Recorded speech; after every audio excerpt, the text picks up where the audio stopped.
Thanks, Craig. I think I wanted to echo some of that sentiments, and I'll show you some thank yous as we start the talks. Really, the parts that I wanted to add to it are that we want this to be interactive. I know you guys have had a very good session with the otologist, for those of you who came for the ear portion. I heard the lab went great, and I heard there was a lot of good discussion. I think we want to ramp it up from there. We want to try to take that discussion piece to the next level. I think that the quality of the rhinology faculty that you have here this year are going to lend themselves exactly to that.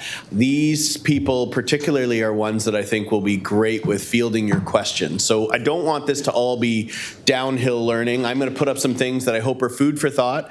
I'm going to leave some time at the end to try to talk about what our discussion points, because I think the discussion points more than anything will solidify our understanding and our expertise. So please ask questions. The more engaged you are, the more engaged we can keep our faculty, and I think you've got a great group to make this happen. From my standpoint, I've included my disclosures because I have some disclosures to make from some of the device companies and the biologic companies, which we're going to talk about later in our panel. I wanted to give a big thank you to Doug Backus for putting on the otology course for the last 14 years and prior to that. The Seattle Science Foundation, who does a great job of this, as well as their YouTube channel. So if you're ever in a position where you want to learn a little bit more, explore the website. And some of our industry partners. Obviously, we couldn't do this without our industry partners, and so that's exactly where we need to spend a little bit of time, if you don't mind connecting with them, because I think that's important. The last one is to Dr. Greg Davis, a very good friend of mine, who has shown me some of the beautiful things about Washington State, including shared his love of the Seahawks with me, go Hawks, and taken me out to some beautiful, amazing vistas around the state, and so thank you. Yesterday we did it again. John Delgadio from Atlanta Emory came out, and we had some beautiful views of Crystal, at Crystal of Mount Rainier, and ended it at the Snorting Elk, and so really enjoyed being able to share it with Greg again. Thank you for showing us another beautiful part of your state. Province, wow. State. And then took a little tour of downtown Seattle with Brian Weeks and Jimi Hendrix. And so we've already had a chance to see a little bit of this beautiful city and state. I also wanted to acknowledge the clinical fellows who work with me every day and help me, assisted me in putting together some of the material you see. It takes a lot to capture images and videos from clinic in the operating room. So I wanted to thank each of them individually about some of the work they've done to put this together. You know, success in sinus surgery is a complicated topic, and I wish I had an answer that I could give out to all of you. But what it is the answer comes through thinking through each part of surgery, and that means pre-op, intra-op, post-op, and how those pieces fit together. And if you can start to think about those pieces, then I think you're going to come up with a plan. I will tell you it's a massive topic, and there is no right answer. Just have a plan and a rationale. I try to encourage all the trainees who work with me about understanding why we do every single thing in surgery and before surgery, and realize that everything has a risk, a downside, and there's an upside. And so if you can capture the upside and mitigate the risks, you're going to be a more successful surgeon. The first one comes with this, understanding the different types of chronic rhinosinusitis. And so what I'll tell you is that we've come a long way from understanding position papers that say, well, it's either chronic rhinosinusitis is just polyps or no polyps. Obviously, I don't think it's that simple. And when we came to 2020's EPOS from the European position paper on sinusitis, we got a complicated diagram like this. The parts that we really want to focus on are on diffuse primary chronic rhinosinusitis, and knowing that we can identify them at least into type 2 and non-type 2 pathologies, let alone thinking about some of the things like fungal balls, tumors, cystic fibrosis. Those are other kind of problems that are secondary problems. But I want to explain just this, because this is 80% of the work that we do, chronic rhinosinusitis. Can we identify the difference between what the run-of-the-mill polyps look like, type 2 inflammation, or these chronic discharging sinuses, and understand how those patient populations are different and what we need to do to treat them is different. I use this as foundational knowledge for our trainees, that if you don't know the difference between these, you won't treat them any different. It doesn't make sense. The pathogenesis driving those is different. Well, how can you pick them out? I will tell you that there are different ways to pick them out. I'm going to highlight a Canadian paper because I think it is very, one that does a really nice job, is that The people who have eosinophilic or type 2 sinusitis are the ones that have bilateral polyps when we look in their nose. That's why the original distinctions were just with polyps or without. But they also are the ones that frequently have comorbid asthma, have a reduction in their sense of smell. That's what they come and tell you, in addition to their obstructed nasal breathing. And then when we look at them on histology, have significant eosinophilia. To think of the other side of that equation, it's the people who don't have asthma, have mucopurulent drainage. They tell you they have foul drainage inside their nose. And they don't get as much success with steroid therapy, but get better success with macrolide therapy delivered over a prolonged period of time. How do we learn more about this? Is that at the University of British Columbia for the last over 5 years, we've been collecting histopathologic data. So we correlate what we see in the operating room, and we send this to the pathologist, because what I used to get back was chronic rhinosinusitis, and I was like, well, I knew that. I needed to know what were the drivers: eosinophilia, neutrophilia, what are the predominant cell types? Do we see any evidence of things like AERD with Charcot-Leyden crystals, AFS, that kind of things? And so that's helped us a lot. What it does is it allows me to separate those into different sides of the treatment algorithm, that we can figure out that the different types of chronic sinusitis are treated differently. All of them seem to do well with saline irrigations because it has an anti-inflammatory effect on the nose. When we add steroids to it, it works. It works better on the eosinophilic side because those people respond to steroids. And then everything else on that eosinophilic side really works well, in that if you can use intranasal corticosteroids or advanced delivery devices like the OptiNose, anything that gets better steroid penetration and concentration inside the nose works. Also, up until now, these are the side that works for our biologic therapies, On this side, the problem is steroids don't work well in this chronic purulent drainage situation. And so adding things like betadine into your rinses or mupirocin or using long-term low-dose antibiotic therapies work, but only for this patient population. And so just differentiating those patient populations allows us to steer and guide therapies, already making you a better surgeon, because your outcomes are going to be better just by identifying those two parts of the equation. The other things I'm going to talk about are just major concepts. The idea that if we understood those, we can tailor our preoperative medical therapy because we know what we're treating. I've written this out because I think that this is useful about understanding what I do, but I think that this maybe is better in a visual format.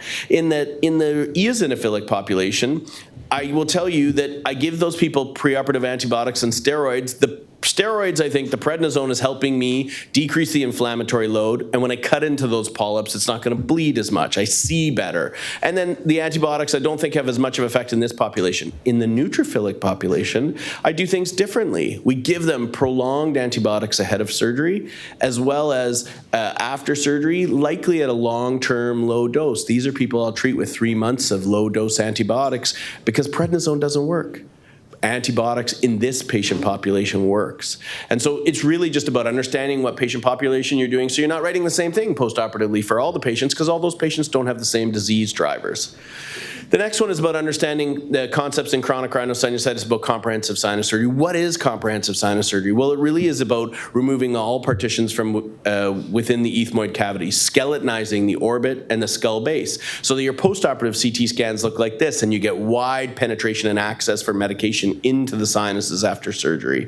Schematically, that looks like this: taking down all those ethmoid partitions, maybe moving those middle turbinates to against the septum so we can get wide access. You know, sometimes I get people ask me, well, what about this? Why don't I just make a hole into each of those sinuses? Now the medication can get into these spaces, like Pulmicort.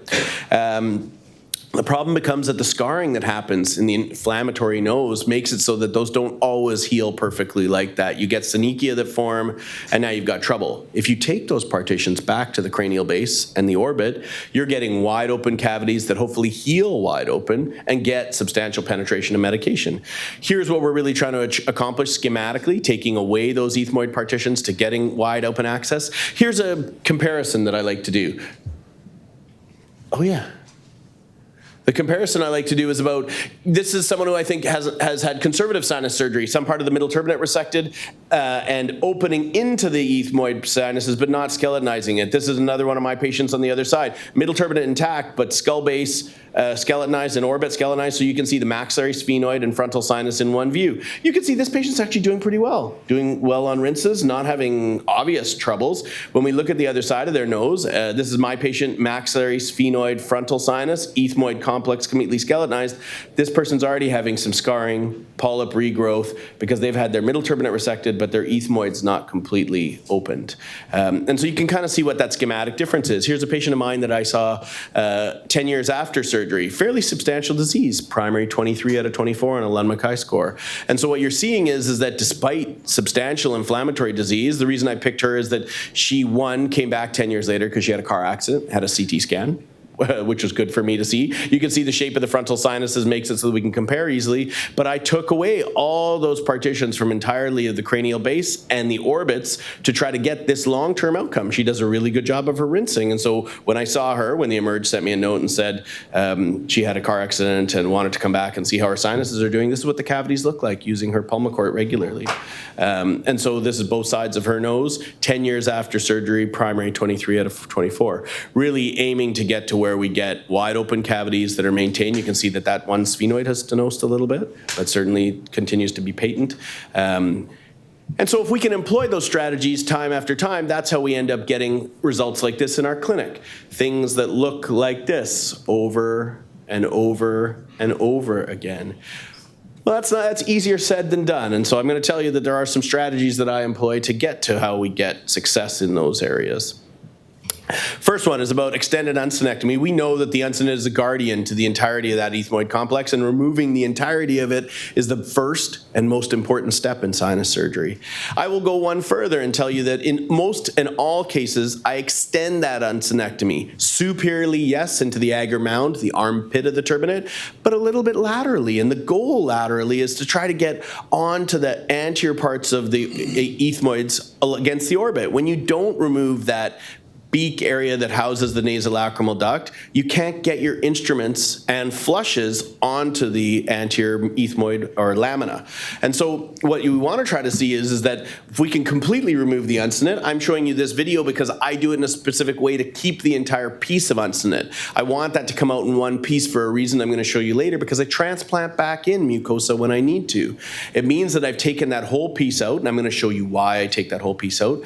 But beyond that, I make sure that once we're done, we can see the maxillary sinus ostium, the anterior parts of the ethmoids and the orbit, and that we're seeing right into that frontal recess, and that allows the front door to be open. It lets light into the cavity, it lets us instrument into the cavity, and you can see on image guidance we're immediately in that part that I told you would be important to be able to start our dissection. What does that look like in the operating room? It looks like this, is that when I have that agar mound, we remove that whole thing and we're immediately seeing right up into frontal recess, as well as the maxillary, and the start of our ethmoid's gone really well. The goal is to improve visualization, aid in being comprehensive, and improve flush trajectory so that afterward that flush gets right in there. You got to worry about the scarring that happens at the middle turbinate axilla, and everyone will have a different way of managing this, and we'll talk about a bunch of them throughout the course of the day, and that there's potential risk of the orbit, more the nasolacrimal duct, but we'll talk more about that too, is that as long as you're blotting the nasolacrimal duct, you'll see it quite plainly. This is what they heal like. And when you see somebody in clinic and you know that whatever spray, flush, anything they put in their nose goes right into their frontal recess, you've done a good job, because there is no hiding. When you see that pinched look of your armpit of the middle turbinate and no medication can get in there, you know the sinuses behind there are not going to be so healthy. The next one is that good surgery happens when you can see better. These are all the things that I use at surgery time to improve visualization inside the nose. One is about ergonomics. This could be a whole talk on its own, but I am very careful about the ergonomics in the OR because after I got to 5,000 endoscopic cases, I started to realize some of the chronic pain issues that come with it, and we got to really take care of our bodies. I'm happy to give anybody some thoughts about that in the operating room setup that we have, but not something, I have a whole talk on it. Reverse Trendelenburg. I keep the patient's head up. You'd be surprised how hard it is to get people 15 degrees head up. If you ever take out your iPhone and put it on the bed, 15 degrees looks like they're sitting. It is amazing, and we probably should get more like 20, but the more you can do that, the better. I will tell you, I put myself on a standing platform to be able to put the bed low enough to get them head up enough. I think it makes a huge difference in terms of my visualization. 1 in 1,000 adrenaline. If anybody is not using 1 in 1,000 adrenaline, I will tell you this will immediately improve your ability to see, and is very good safety profile, which I think has been well documented at this stage. I pack them before we drape it, so it has time to work on the nasomucosal line, and I'll use it throughout the case. Warm saline irrigation. We have a warming bath. You can set it to whatever you want. I set it super hot, and it actually does a really good job of getting rid of the red and controlling mucosal ooze throughout the case. And so those are my strategies that when I see better, I do a better job operating. The next one about seeing better is really about think septum, do septum. The idea becomes that there's a whole bunch of reasons to operate on the septum. Deviated nasal septum is one of them, but only one of them. I really want to do it for a whole bunch of other reasons. One of them is to create septum mobility. When I'm working on one side, after I've done the septum, it becomes 1.5 times the size. I can spread my instruments apart and I can work easier. When I go to the other side, it becomes 1.5 times the size. And that septum mobility helps me, particularly when I'm using frontal sinus instruments that I need a little bit more space to use. The other one is topical medication delivery, or my ability to deliver medications to the olfactory cleft gets better in doing that. And so I won't belabor it by showing you a case about it, but the idea becomes that if there's a whole bunch of reasons to operate on the septum, and I would say over 80% of the people who I do sinus surgery on, I operate on their septum concurrently. And there's good evidence to show that this improves your scores in terms of SNOT-22 scores. So think septum, do septum, and we'll do that in the operating room today.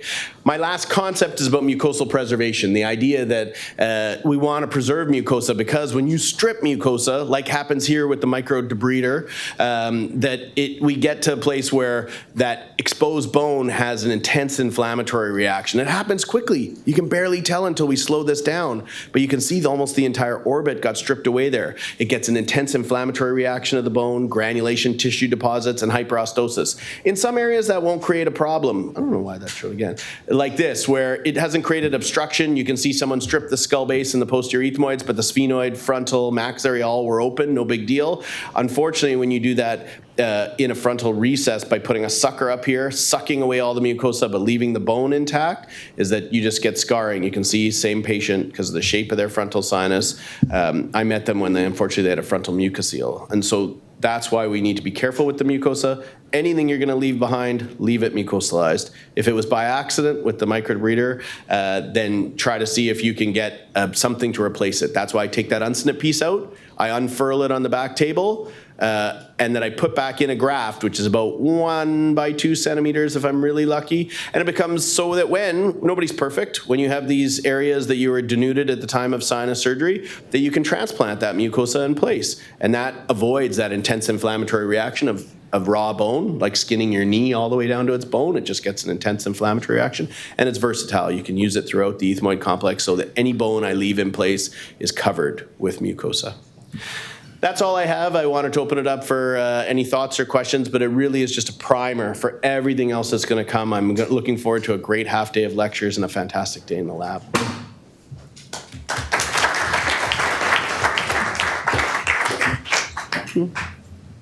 Yeah, you guys can take it. Any questions for me as we're transitioning over to the next speaker?